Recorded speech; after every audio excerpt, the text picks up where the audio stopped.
Oscar Health is an upstart health insurance company that targets the Obamacare market and individual payer market. So they're not going to be targeting large, like the legacy health insurance players are. They're not going to be targeting large employers to try to get a bundled insurance offering to them. They're going to be targeting people that pay individually, such as me or you, that own or work for small businesses, right? I guess I'm saying. I love this podcast because it crushes your dreams of getting rich quick. They actually got me into reading stats for anything. You're tuned in to the Investing for Beginners podcast. Led by Andrew Sather and Dave Ahern. Step-by-step premium investing guidance for beginners. Your path to financial freedom starts now. All right, folks, welcome to Investing for Beginners podcast. Today we have our good friend Brett Schaefer back to talk to us about stock market and stocks. And he also has an exciting new announcement. He has started something new, and we wanted to kind of showcase that and focus on that for today. So, Brett, welcome back to the show, and let's talk about emerging moats. Excited to be here, Dave. Yeah, excited to talk about emerging moats, some other stuff we're doing at the Chit Chat Stocks feed and newsletter, and excited to talk about two different companies. I guess I might be spoiling your little tease here. Oscar Health and Kraken Robotics, companies that I've written about, talked about on the podcast, and think are two very interesting companies, growing quickly, have some emerging moat characteristics, and are just overall interesting stocks to follow that might not be in the which I think some people might be getting tired about, the AI talk, the technology stocks, some stuff off the beaten path that could be interesting for listeners to look at.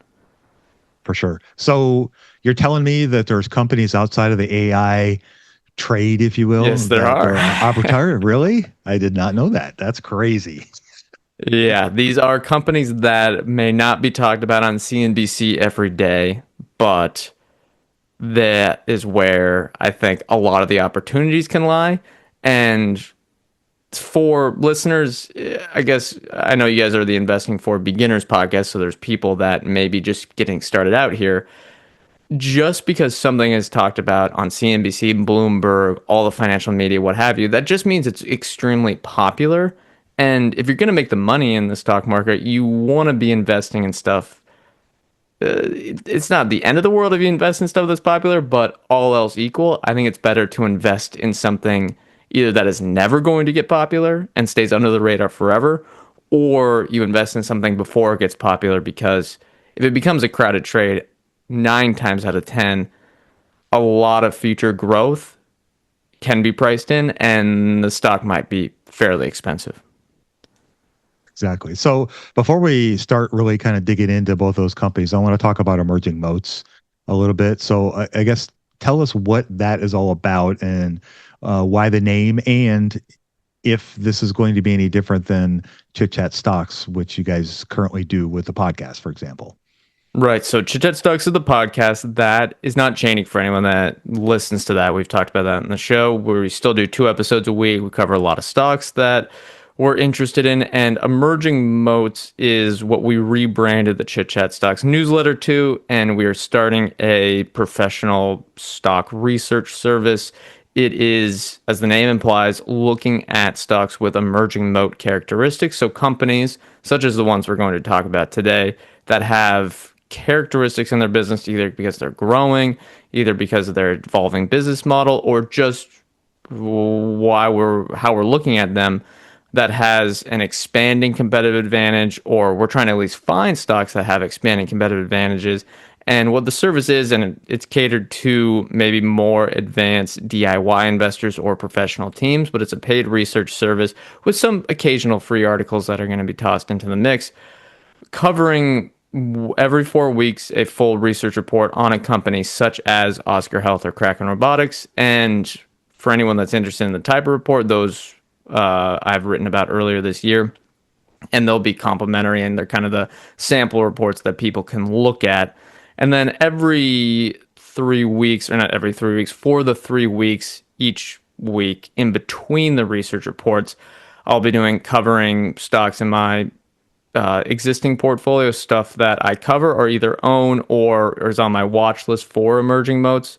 And yeah, I mean, it's, I think, hopefully going to have basically condensing hours and hours of research each month into a single research report that readers can look at and read. Maybe 15 to 20-minute length, not an onerously long report, but also something that's going to have all the information to help get you up to speed on a stock. And I'd recommend anyone checking it out. You can always subscribe to the free newsletter tier. They can give you some previews and the occasional free articles.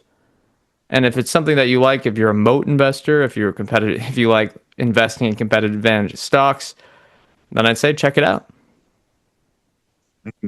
I will say that Brett is one of my favorite writers on the internet, and he's really good, very thorough, and very reasoned and well thought out. And I'm looking forward to what he's going to produce in the future. So I think the world is his oyster. I'm just gonna enjoy watching it grow. So let's you're welcome. Let's talk about Kraken Robotics. So this is a company that, frankly, before you wrote about it, I had never heard of. The only Kraken I had ever heard of was related to crypto, and this is decidedly not that. So maybe we could talk about Kraken Robotics. What do they do? Like, who are they? What do they do? Yeah, Kraken Robotics, I should say. I don't have the exact listener, but some listener of the podcast recommended we look at them. It's a company that is from Canada, but I guess is kind of a Canadian and United States company. They are going to report in Canadian dollars, and their main listing is in Canada, but they have an ADR or a listing in the United States for our United States listeners that you can easily buy.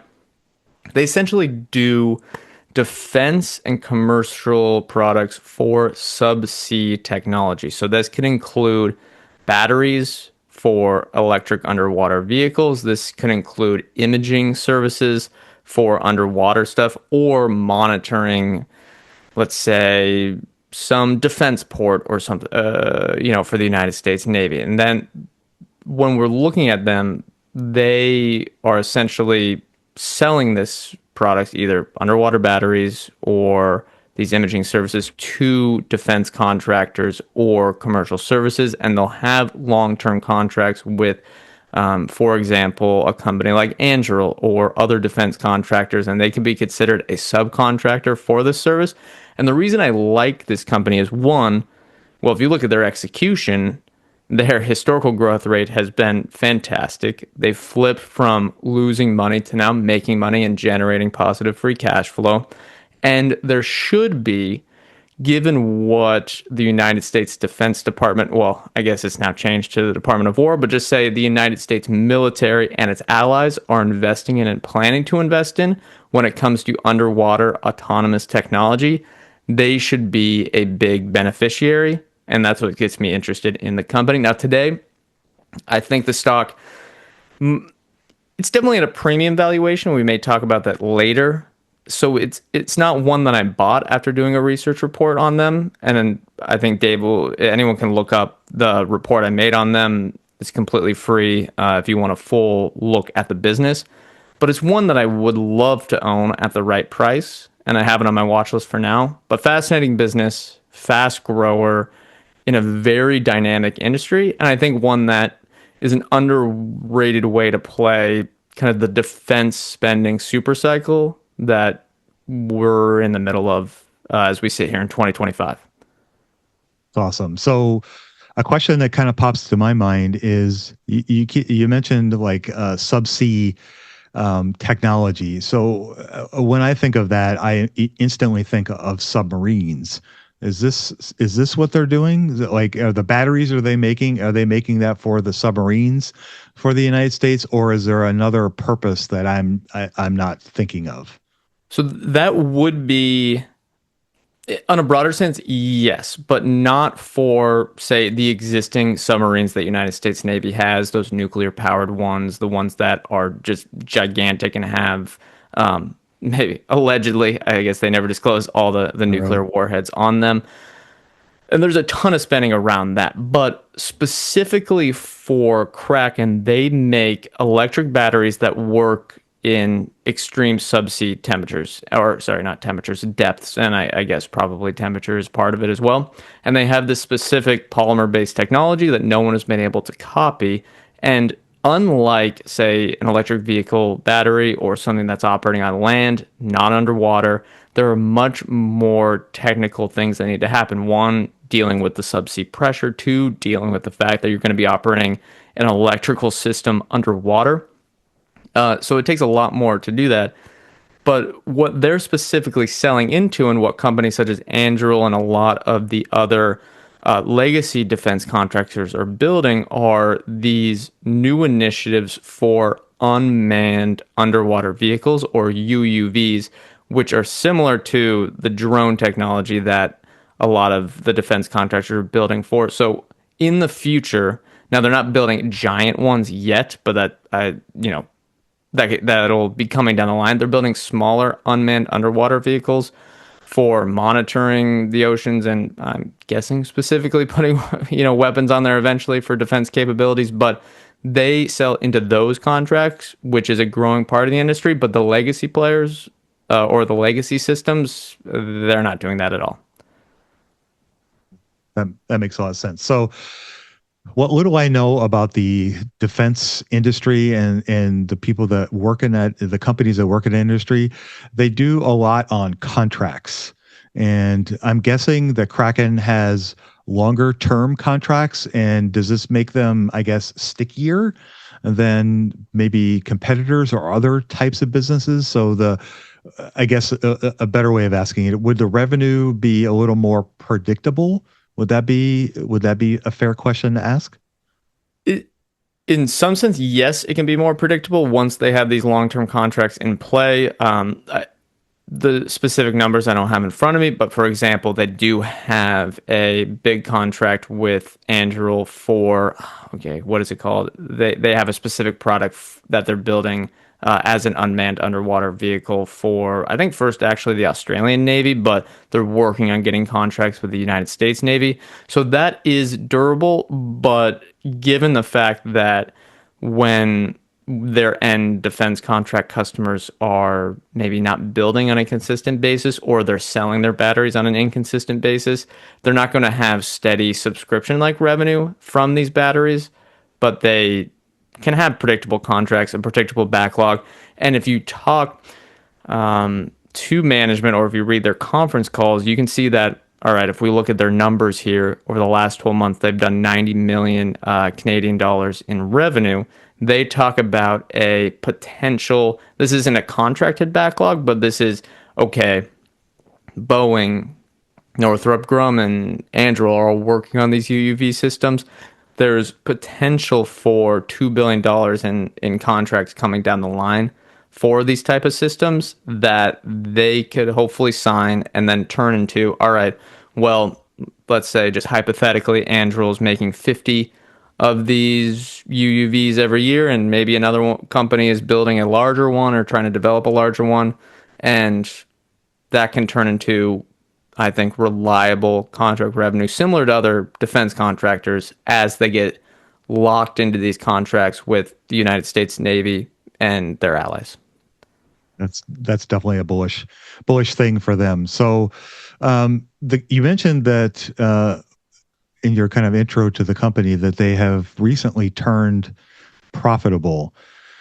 Is the company in the state where they can maybe, are they diluting?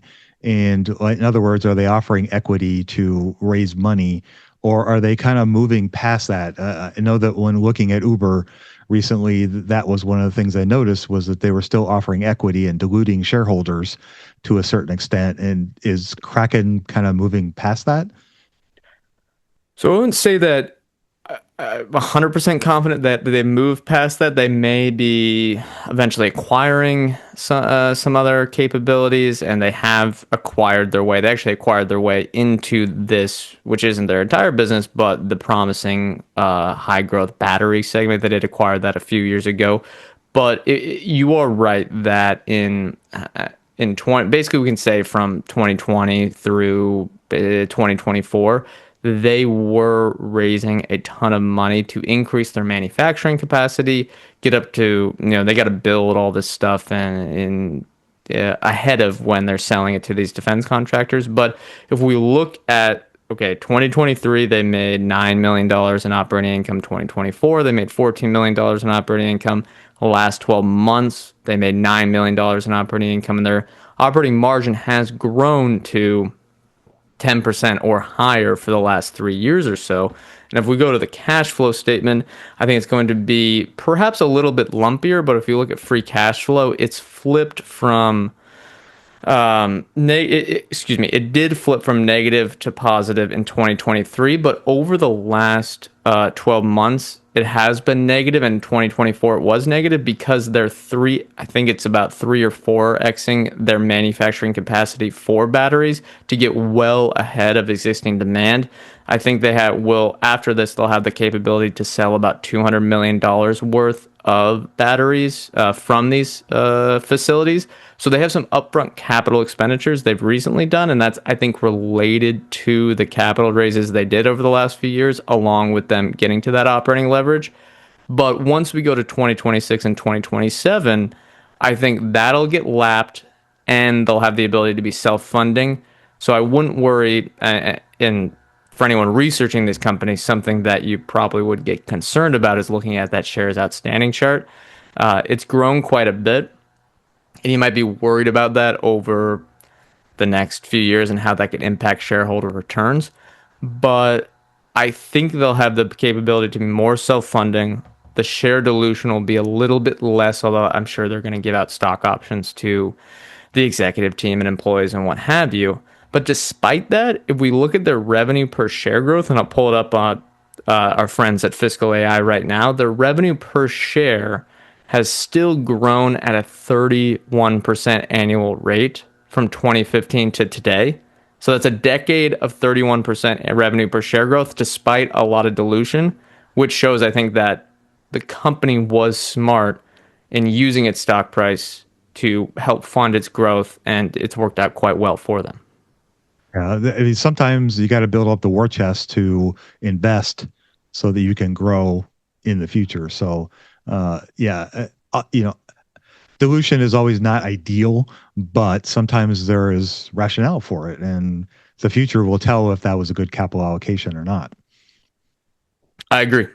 And I think given the opportunity in front of them, given what I think is at least a decade-long tailwind in investing in the UUV space, it's going to work out quite well for them. An analogy they like to give, and I think is definitely correct, if you look at, and I mentioned Anduril just because they're the most, I'd say, press release happy, fastest growing defense contractor out there. They say that if you look at drones a decade ago, where that was, the future of, on land battle or on land warfare, as we've seen in the Ukraine war and other stuff out there, UUVs, or underwater unmanned vehicles, are at the same point that on land drones were a decade ago, and that just gives them a massive runway to grow as the militaries, which operate slowly, kind of slowly move those gears and say, okay, this is the future of underwater capabilities. We need to invest in this to be modern and stay ahead of the competition. Yeah. Yeah, that's awesome. So do you feel like, you mentioned in the report that you feel like the company it could start exhibiting some signs of operating leverage? Do you still feel like that today? I know that you said that the margins have, more recently turned positive, and on an operating income basis, the company is definitely profitable. Like, how do you see that going forward, especially with the investments that they're making today? Okay, for context for the listeners, they have gross margins, and this is over the last 12 months, of 54%. This has expanded a little bit. And the reason I mention that is because, that is the revenue minus the cost of goods sold. So that's the margin they are earning from, all right, we have to build these batteries, or they have other stuff out there. They have the sonar capabilities for underwater imaging systems. They are able to sell that with a 54% margin. And given the fact that when you're selling into defense or enterprise systems and you have some of the only capabilities out there, your marketing and sales budget does not have to be very large.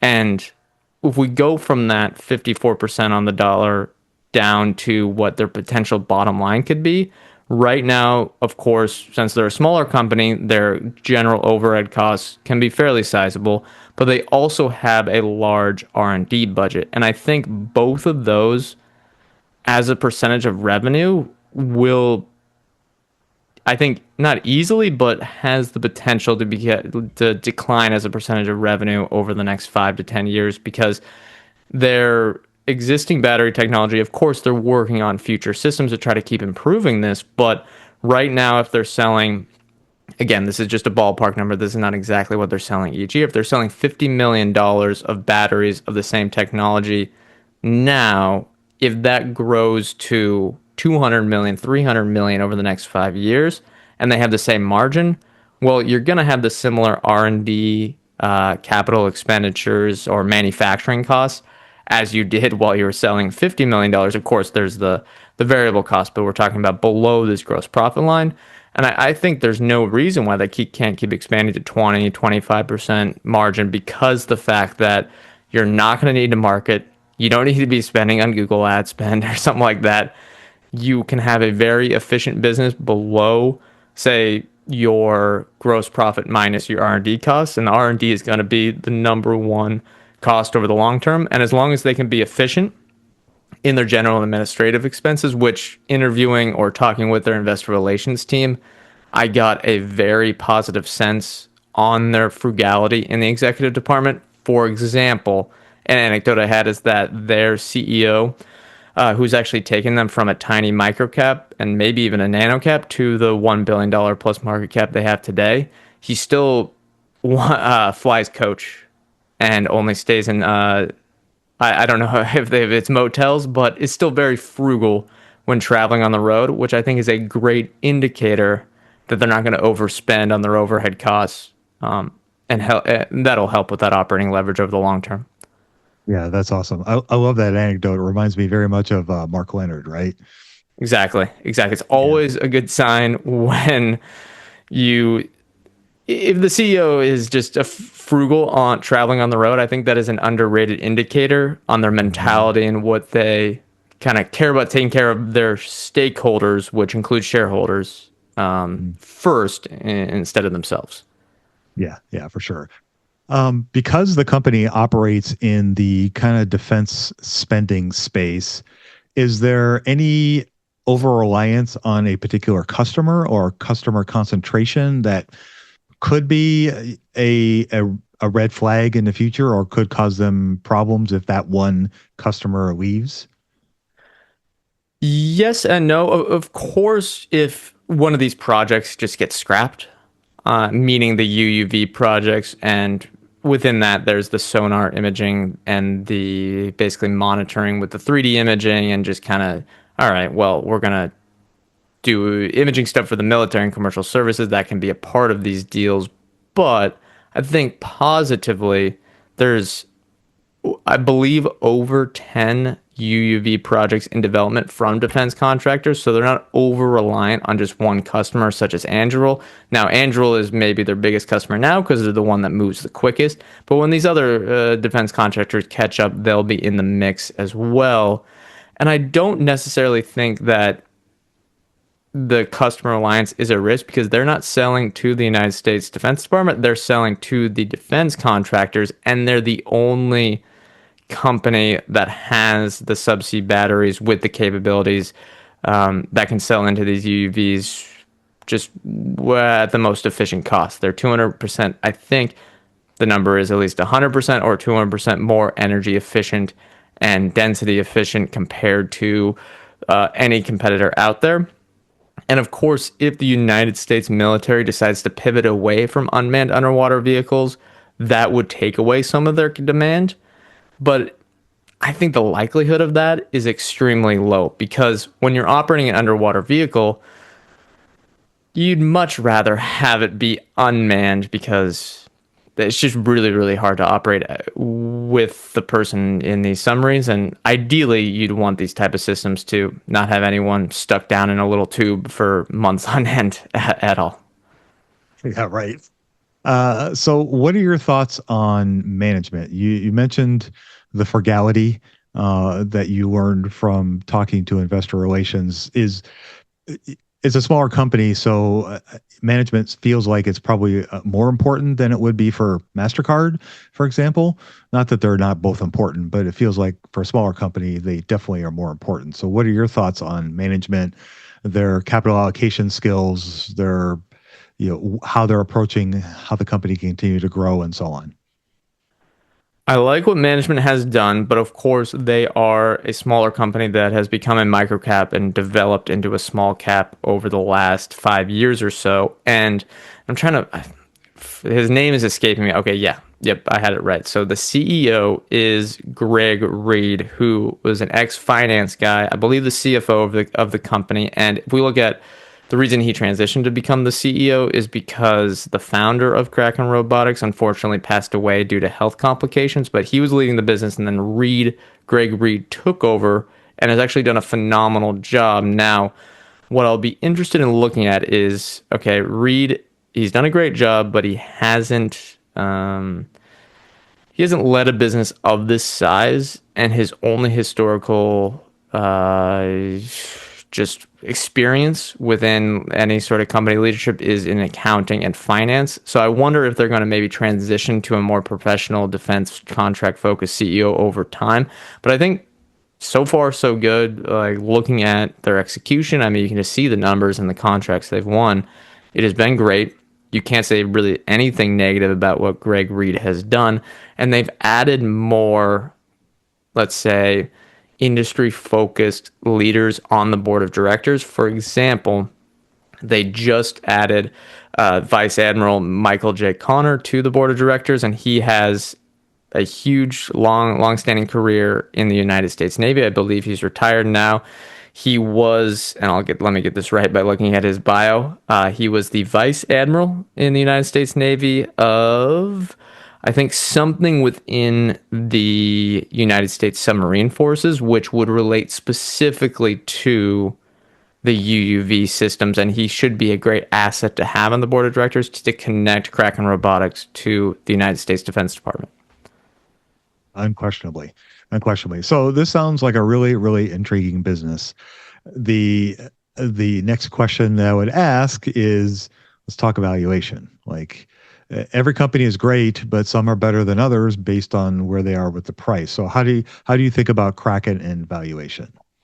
Yeah, and even with the recent drawdown here, the stock is up, and I'm looking at the chart right now, 772%. And this is their Canadian listing. The US dollar one is going to be a little bit different just because of foreign exchange, but 772% in the last 5 years. If we look at their Canadian market cap, it's $1.63 billion. And if we bring the enterprise value into play, it's not going to be that much different just because they've raised a lot of money through their share offering. So we look at $1.6 billion, and their trailing 12-month revenue is about 90 million Canadian. So their price to sales ratio, or EV to sales, is going to be fairly high. And if we look at something such as a top line earnings metric that I like to look at, which is EV to gross profit, which kind of brings down that variable cost, and I just think it's better than price to sales when looking at a top line metric.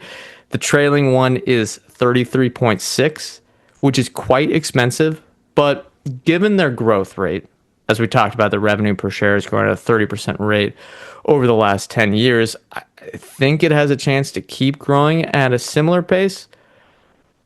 The valuation isn't maybe insane, but I would not want to be a buyer here. I'm keeping it on the watch list. Let's just go through. Okay, they can probably earn conservatively a 20% operating margin at scale. I'm not sure exactly. I can't remember exactly what I put in the research report, but let's say it's something around that. If they scaled up to 500 million Canadian dollars in revenue, that would be 100 million in operating earnings, which would be a reasonable price to earnings ratio compared to the current market cap of 16. That's 1.6 billion dollars divided by 100 million in operating earnings. Well, to get there, they'd have to more than 5x their revenue. So it's I think it's an expensive stock, but it is a fascinating business, and it's one I'd love to own at the right price. And if we see a downturn in defense stocks because of a narrative around the super cycle, maybe there would be an opportunity to buy. Or if there's a down cycle just in stocks in general, we've seen their stock draw down quite quickly with the stock market correction here in November. If there's an extended drawdown, this is one I love to own because this is not going to be reliant on consumer spending. The great thing about the United States military is that the spending is going to be there if it's a part of their, let's say, systems that they feel is very necessary to keep up like defense superiority, which would be the underwater capabilities with the nuclear submarines and all the underwater stuff is a part of that. Now, the downside is that they can move slowly, but I think given the fact that there's not going to be any cyclicality from the end market here, if there's a stock market drawdown and the stock gets very cheap, it's something I would be interested in adding to my portfolio. Sounds like a really intriguing business, and sounds like management is on top of it and is doing a good job of executing on what they're trying to do, and they're not trying to be anything they're not. And I think that's also appealing as well. Yep. And the last thing I'll add is that this is a potential acquisition target of a company such as Anduril, because that could give them proprietary technology for the UUV development. So something definitely to keep an eye on. I loved learning about this company. It was kind of fun. All right, let's segue into something completely different, and let's talk about Oscar Health. So this is another company that you wrote up that will give people an example of what is coming with emerging moats. So who is Oscar Health? What do they do, and what is their main business model? Okay, and full disclosure, I do own shares of this company today. I guess, unfortunately, given how the narrative has played on in recent months with the Obamacare / Affordable Care Act subsidy stuff that's happened politically. But Oscar Health is an upstart health insurance company that targets the Obamacare market and individual payer markets. So they're not going to be targeting large, like the legacy health insurance players are. They're not going to be targeting large employers to try to get a bundled insurance offering to them. They're going to be targeting people that pay individually, such as me or you, that own or work for small businesses, right? I guess I'm saying quickly, if you are someone that has to pay for your health insurance yourself, so you know the pain of the ACA market, and Oscar Health is trying, and I think is successfully building a better solution for customers. So given the fact that they built a modern cloud-based digital system, I'm not going to pretend to be an expert on software here, but it's software that works much better than the competition, and they're trying to, and I think are executing on building a much more customizable plans for individuals that are paying into these systems. And it's just as they pitch it, a better way to buy health insurance. Instead of having limited options, you can have varying plans for your specific needs. And the fact that they don't have the tech debt of the competition, they could do it at a cheaper price, more efficiently. And I think the proof really is in their scaling up of customers, because I think and let me get the year right.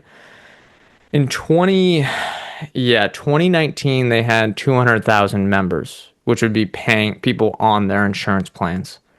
Over the last 12 months, they've had over 2 million, this year in 2025, they have about 2 million.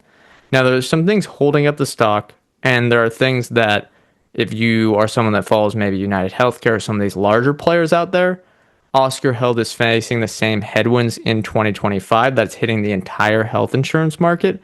But I do think these are temporary headwinds that they can reprice for 2026. And happy to go through all the details on that. But I think it's an interesting company, one that, given, and if we want to talk emerging moats, given their increasing scale in the industry and the fact that they had the innovator's dilemma at their back, where if you look at the again, legacy players with all the tech debt, as people well know, it's very, very hard to deal with those companies. If someone can build a modern solution that actually is maybe not enjoyable, because I don't think anyone enjoys dealing with the health insurance system or enjoys dealing with healthcare in general, but one that is not going to be as frustrating, time waste, and can actually provide you value instead of feeling like just a total money suck from your bank account. Yeah, and this is appropriate timing because we're recording this in November, and this is when everybody is starting to go through the process of trying to work with the different health insurance providers to get their health insurance for the coming year. And my wife actually just had the pleasure of going through the website and trying to figure out how to do all that. And it took her and me a few hours to go through it. So it was lots of fun. So my question is, and this may be a dumb question. So is Oscar Health a platform provider? Are they an insurer? Or are they a broker? Or are they kind of something in between all three of those? They are the insurer. They will work with brokers. And I think you might be mandated to work with brokers within the ACA or Obamacare markets where you have I think the website is healthplanfinder.org, something like that. It might be different for different states, but you have to go through different brokers. And then they are, yes, the one that is insuring them. So they care about stuff like medical loss ratio, all that stuff. Premiums earned, they make their revenue by just generating premiums. And it's like any other insurance company where you want to have your loss ratio be as low as possible, although for Obamacare/ACA markets, you're actually mandated to have a maximum medical loss ratio of 80%. So that's kind of their target floor for how profitable they can be. But they want to have that as low as possible and just be efficient on spending as possible and gain more members. Okay. All right. That makes complete sense. So you mentioned the idea of the innovator's dilemma. So I'm curious what you meant by that and how that applies to what Oscar Health is trying to do. So I think about it similar to legacy banks versus modern banks, such as a SoFi and Ally, New Bank, maybe, as I know that's one of your favorite companies. And Dave did come on Chit Chat Stocks recently and talk New Bank if people are interested in more updated thoughts on that company. But I think it's similar in that regard, where you have, again, these health insurers that have been around for decades that have outdated technology, have this technical debt, not physically sitting on their balance sheet. It's not going to be there accounting wise, but it's going to hold them back as they try to modernize and make systems that just work for customers. Oscar is starting from scratch. They're building stuff that they hopefully can just make it easier to work with from your smartphone, from everywhere for these customers. And they want to go to these individual payers, convince them to sign up, and then go, oh, this is much better than what I've been doing in the past. And I think that's really what the innovator's dilemma is here. It's not maybe people that are very, I don't know if they like the innovator's dilemma a lot. Maybe it's not classically that because it's not a business model shift, but you could argue that the employer versus individual payer market is an innovator's dilemma, because when you have the large employer-based system where you could be a company of 10,000, 20,000 people and you're offered 3 different health plans, you just kind of go in these broad-based systems. It's very, very, very inefficient. And the best way, I think, and where the incentives really align with all the stakeholders in the ecosystem, is the individual market, where even if a company is providing or paying for your health insurance, they allow you to go to, and they call this ICHRA. I forget exactly what the acronym stands for, but essentially what it means is that even if your employer is providing health insurance for you, they are just giving you, say, a credit or giving you money, part of your salary, to specifically pay for health insurance on the individual market. And that allows you to go out to, maybe not just Oscar, but all the different health insurance providers on the Affordable Care Act marketplace to find something that actually fits specifically for you. And that's just a much better system. But these legacy players want to use the employer system because they can bundle, get tons of people on that, and it might not be better for the actual individual, but it's more profitable for them. And if they were going, the innovator's dilemma is if they want to kind of catch up with Oscar Health, and this is something I think will develop over the next 5 or 10 years, they're going to have to sacrifice near-term profits and sacrifice near-term members by saying, all right, we need to go after this individual space, but that's going to give up that short-term profitability, and it's something that they may not want to risk. So a question that pops to mind is something you mentioned a moment ago about the loss ratio, and they're kind of capping the floor at 80%. That to me instantly smells like they're putting a limit on how much profit a company can make by mandating. Government mandated. Yep. Yeah. So that gives me the heebie-jeebies. So how can I move past the heebie-jeebies? Like, am I wrong, or is that a limiting factor in this company? It's a limiting factor, but I think maybe to get past it, you could look at United Health's stock price, because it's done quite well over the last, especially since the Obamacare has been enacted. And I think the key thing to look at is, one, the medical loss ratio. And right now, they are seeing, in 2025, along with a lot of health insurers, they're seeing rising medical loss ratios, where last quarter we were at, I believe, and let me just add a decimal to this chart so I can get the exact figure, 88.5% versus the year ago period at 84.6%. And that has impacted their ability to generate a bottom line profit this year.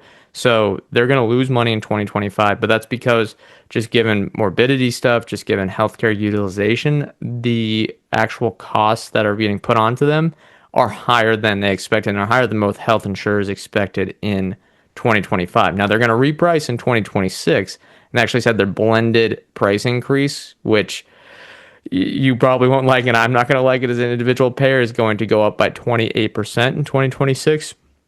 And that's because they're going to try to reprice to get profitable and closer to the 80% medical loss ratio. What I think investors need to look at, and yes, of course, if they could be as profitable as possible, that would be great, but it's probably not going to ever work out like that in the health and in the healthcare space, just given the way that it's looked at politically in society and as a society. But what you need to look at is medical loss ratio, and then their ratio of essentially operating expenses as a percentage of revenue or percentage of premiums earned, where you want that difference to be, or if you add medical loss ratio plus their operating expenses ratio, you want that to be below 100%. And what I'm looking at, or what I like about Oscar Health, is that their operating expenses as a percentage of revenue keeps declining, which will help them earn a larger and larger profit as that medical loss ratio, maybe hopefully more consistently, is closer to 80%. So last quarter was at 17.5%. I want to look up what it was over the last 12 months, if I can get that number. I guess I don't have it in front of me, but let's just say that number is trending down and down and down, and they can get it over an annual period to 15%. And their medical loss ratio can get close to 80% per year. So you have 80% plus 15%, that's 95%. If we do 100, I know this is a lot of math for the listeners, 100 minus 95, that is a 5% pre-tax profit margin. That is a great target for them. I think is very attainable if they can price consistently profitably. And if 2025 is an anomaly, which, given how everyone in the health insurance space is kind of getting blindsided by these rising costs, I think it likely is.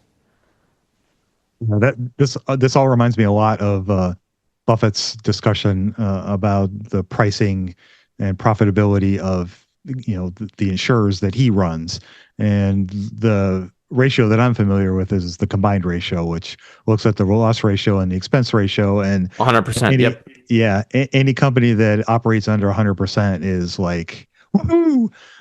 So that because those are real profits for those businesses. So I love that explanation. So okay, subsidies are scheduled to go off a cliff in 2026. You mentioned earlier that you own the company and it's not done well, in part probably because of what the market is expecting with this. How are you looking at this as a shareholder of Oscar, and how do you think that this will play out? And what would be a good sign and what would be a bad sign if depending on how this goes? So I'll give a take that some people may disagree with is I don't think it is the end of the world at all if these ACA extended subsidies go away. Now, context for what this is, during the COVID pandemic, the Biden administration basically extended the either through tax credits or just the cost of what premiums would be for people on the ACA marketplace. It just kind of elevated the ceiling of what your income would be to get these ACA subsidies. So instead of, say, $300 a month premium, you can go down to $75 a month if you are below a certain tax bracket. Now, these are set to expire, and there's a whole, I'm not going to say whether I agree or not, what I would vote on for what these for extending them at all, but it's up in the air, and it looks like the Trump administration does not want them to go through. Although there is Congress can vote on them, and it's the whole U.S. political system within this. But it looks like for the time being, it's maybe leaning to not get extended into 2026. And the way this would impact Oscar Health is that it's going to most likely lower their total members for a short period. So they, as I mentioned, 10x their total paying members from 2019 to the last 12 months. They'll probably get lowered in 2026, but I don't think that makes them unprofitable by any means. It just means that, okay, we're going to reset at a lower base of the individual payer market. And what's most important to me is the fact that they can reprice and hopefully get that medical loss ratio back closer to 80%. Because if we look at the company, and I'll just give some numbers here, they are doing a little over $11 billion in revenue. Now, if they increase their premiums by an average rate of 28%, but they lose, say, 10, 20% of their members, they'll probably be still doing the same amount of premiums next year. But if they can get, and I'm not saying they will, but if they can get a 5% operating margin on $11 billion in revenue, that is about $550 million in pre-tax earnings. Well, the market cap today is $3.9 billion. So what matters to me is getting back to profitability, and the ACA subsidies, well, it'd be nice if they stayed around because then we could have a higher total addressable market for Oscar Health and the individual payer market. It's not the end of the world, and I think what matters the most is just pricing better in 2026. All right. Yeah, it sounds like that's going to be a very big part of the investment in Oscar Health going into the future here, right? Exactly.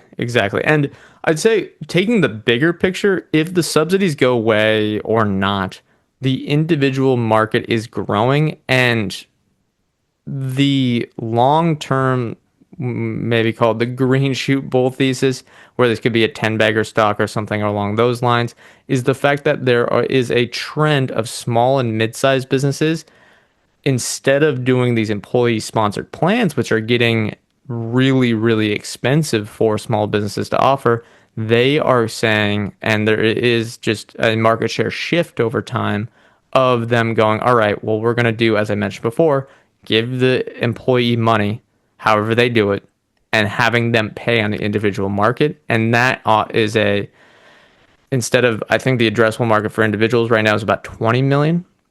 That addressable market, if you add in these individual employee payment accounts, again, I'm getting the acronyms wrong, but people get what I'm saying, that adds tens of millions of new potential customers to go after. And that whole shift in the industry, as I mentioned earlier with the Innovator's Dilemma of the employee sponsored plans, is a huge long-term opportunity for Oscar Health, and they're making inroads on this. I forget the exact company. I think it was Hy-Vee in Iowa. I think that's the grocery chain there. They're partnering specifically with them to do this type of health insurance plan for their employees. And the more momentum they have in that space, I just think there is a long, long runway to grow. And people that are getting hung up on Oscar Health stock kind of being in a drawdown because of this ACA subsidy overhang, it's not going to be, if we look 5 years out, this isn't the make all be all for this investment. The insurance industry will figure out a way to adapt. They always do. Yep. So how do you feel about the what to you, I guess, indicates an emerging moat for this business? That's a good question. I think increasing scale, because in insurance, you really need increasing scale for the business model to work. I mean, they've just, even before 2025, they just flipped and kind of moved from unprofitable to profitable. And a lot of that came with bringing in an experienced CEO who could get some of the stuff that they were wasting money on as a kind of a tech startup in the insurance space, kind of get that stuff right-sized. But I think increasing scale is really what matters at the end of the day. And the KPI I'm looking at, of course, I'm looking at medical loss ratio because that is important for the underlying business, but growing members and growing scale is just vital. And that may seem simple, but as they get higher members, they're able to distribute their costs at a lower rate, over a larger base of customers. And like any other health insurer out there or any other insurance company in general, the larger scale you have, the better your business can run. And if we look at, Oscar Health was, we'll call them a ZIRP era company. And now that ZIRP or zero interest rate policy is over, I think, maybe it'll come back at some point. But now that that's over and they are the one that's still standing, they're the one that is getting to a sizable scale here to become profitable, it would be extremely difficult on the startup end for someone to come in here and try to compete with them. So I think on both sides of the table, you have the innovator's dilemma with the legacy players. You have really the walls shut off or the gate closed for a ZIRP era startup to come in and try to compete with them directly. And as Oscar Health just keeps growing their members, that moat, I think, will emerge and widen over time. And that's really what I'm tracking as an investor. Who would you say are their competitors? Is United Health a competitor, or are they playing a different game? United Health is a competitor. It's hard for me to remember exactly who was.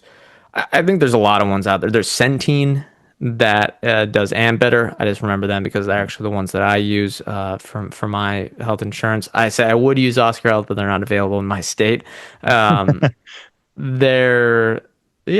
a lot out there. You can look at any of the ones that are into the ACA marketplace or the Obamacare marketplaces.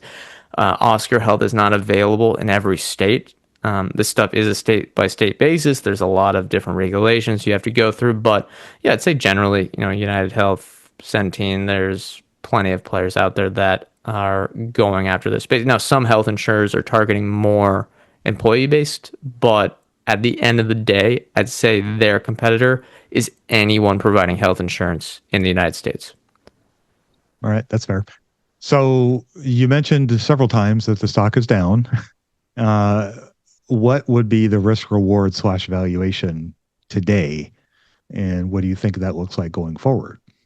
Yeah, so for context, stock's in a 35% drawdown from recent highs in actually October. So it's been quite quick within the last year or so, and they IPO'd at a much higher price. I think the stock is at a very attractive price. It's not one I have sized up completely in the portfolio because it's not my largest position just because they're unprofitable right now and the insurance place is tough, But I think, again, at a market cap of $3.9 billion, they do currently have, and I'm using the fiscal AI numbers, so people might calculate a little different on their own. Technically, their enterprise value is $2.5 billion, but that's because they have the excess capital on their balance sheet to manage as an insurance company. But I think if they start, as I talked about earlier, getting that pre-tax profit margin up to 5%, and they keep growing, I see no reason why eventually their premiums can't reach $20 billion, $30 billion over the long term. And if you have, again, $20 billion in premium, 5% margin, that is a $1 billion in earnings for a company with a market cap below $4 billion. And that is the bull scenario. And if it plays out, I think with how profitable an insurance company can be at scale when they start generating that excess capital and returning cash to shareholders, I think there's a chance that this is a 10-bagger type investment. There is downside if they can't turn things around from the profitability perspective, but with how the ACA market is priced, look, all the health insurers made a mistake in 2025, but generally they've been able to price, and they all price somewhat similarly, where the differentiation is, again, in Oscar Health's customer experience and not having kind of the headaches with dealing with all the paperwork and stuff like that. They're able to price profitably. They know that they're going to earn a slim margin, but one that could grow consistently. And I just think the downside is overrated, and people are looking at a company that is, yes, unprofitable today, but has a clear path just from repricing and resetting this year to getting back to profitability in 2026.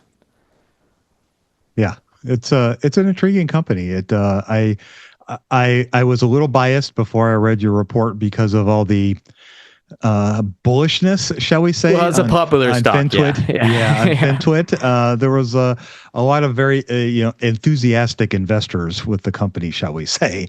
Let's say there's a lot of people out there in financial media who, everyone can do their own thing, but when people are touting revenue growth as kind of the end all be all for an insurance company, just know that, yes, Oscar Health has grown revenue quickly, but that's really not what matters for an insurance company. It's how profitable they can be. And yeah, look, we want their premiums to scale up, but what matters is that medical loss ratio. And that's what I'm going to be looking at above all else. Yeah, that's exactly right. Perfect analysis. I would expect no less from you. So I guess as we talk about these two companies, I think they're a great example of the kind of research that you do and the work that you do. Going forward, are you going to continue to search out these kinds of companies? Are smaller cap, micro cap companies the ones that you're going to focus on, or is it going to be you're not going to be agnostic? I'll be willing to look at anything. I think I'll be agnostic in the fact that I want to look at stuff that is a potential emerging moat. So, for example, I looked up the first research report I released behind the paywall was on gambling.com group, which I think is something that potentially had an emerging moat as I looked at it. And the reason I talk about emerging moats is I don't want to be the 100th report on Alphabet or Apple or what have you. That's just not the game I want to play. So will I be looking at the Magnificent Seven stocks? Maybe if one makes it into my portfolio as kind of one of those weekly updates, but for the full research reports, probably not. For example, if we look at my upcoming, I kind of planned out the schedule for the rest of 2025. The other full research report I'll be doing this year is on Kava Group, which is kind of an upstart Mediterranean style food chain that has a similar model to Chipotle.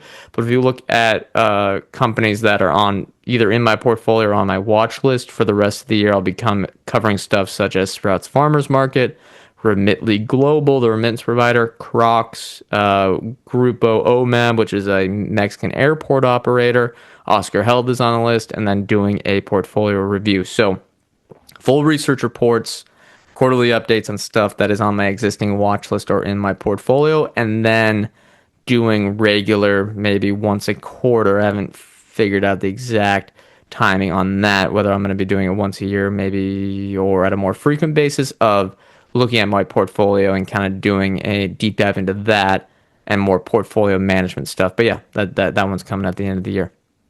That's awesome. I suspect as you go along that some of those things will probably fluctuate a little bit depending on market conditions and things of that nature. So there'll be, some flexibility that will be necessary as, the market goes up or down.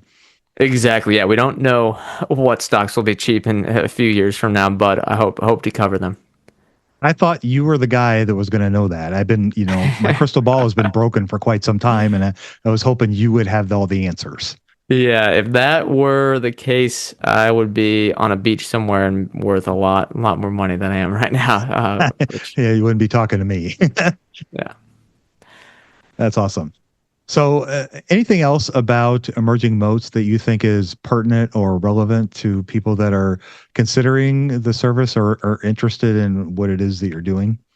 The final thing I'd say is, look, some people may not have the propensity, the want, or the budget, given if they're smaller time investor to pay. But I'd say just hop on the free tier for the time being, and listen to the podcast, listen to the Investing for Beginners podcast as well. Try to keep learning, and if you just building out your portfolio over time, you becoming a larger investor, it makes more sense if you are someone that invests in individual stocks on your own to pay for various research services that can help you with your research. It's something that I think is underrated and has become more democratized as the newsletter services have expanded over the last 5 to 10 years. Something that can be very affordable, and if you look at it as just as, okay, if you're doing investing as yourself, you don't have a financial advisor. If you're a financial, like, if you say you had $1 million portfolio and you had a financial advisor and they charge 1% per year, that's a quote unquote $10,000 budget for your portfolio every year that you're outsourcing to your advisor. If you are looking at individual research services, you can spend significantly less than that to have people do analyst work for you to help you with your portfolio. And I think that is the sweet spot, along with professional teams, that emerging moats research. That's the target audience that we're trying to look at. Yeah, I would agree with that. I think the amount of knowledge and insight that you can get from other people's points of view, especially smart people like Brett, can be very, very valuable and can make you a lot of money just by having one good idea that you get from somebody. Can be very, very profitable. And it's super, super helpful because investing tends to be a solitary game. And when you have somebody else, i.e. like Brett, to help you along the way, that can be hugely beneficial. Couldn't have said it better myself, Dave. Thank you.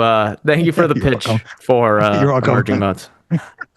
You're welcome. But, I believe all those things, and I've been saying this for a long time. And I think the more that you can align yourself with smart people, the better you're going to be.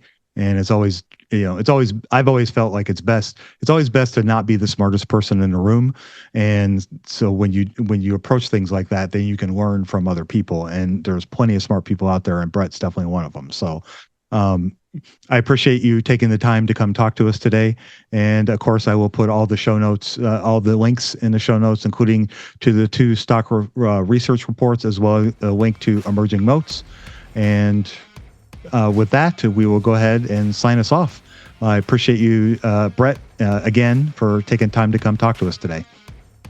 Thank you, Dave. Yeah, thank you for letting me talk emerging moats, Oscar Health, Kraken Robotics, and I hope listeners learned something from this interview. I'm sure they did. Well, with that, we'll go ahead and sign us off. You guys go out there and invest with the margin of safety. Emphasis on the safety. Have a great week, and we'll talk to y'all next week. We hope you enjoyed this content. 7 Steps to Understanding the Stock Market shows you precisely how to break down the numbers in an engaging and readable way with real-life examples. Get access today at stockmarketpdf.com. Until next time, have a prosperous day.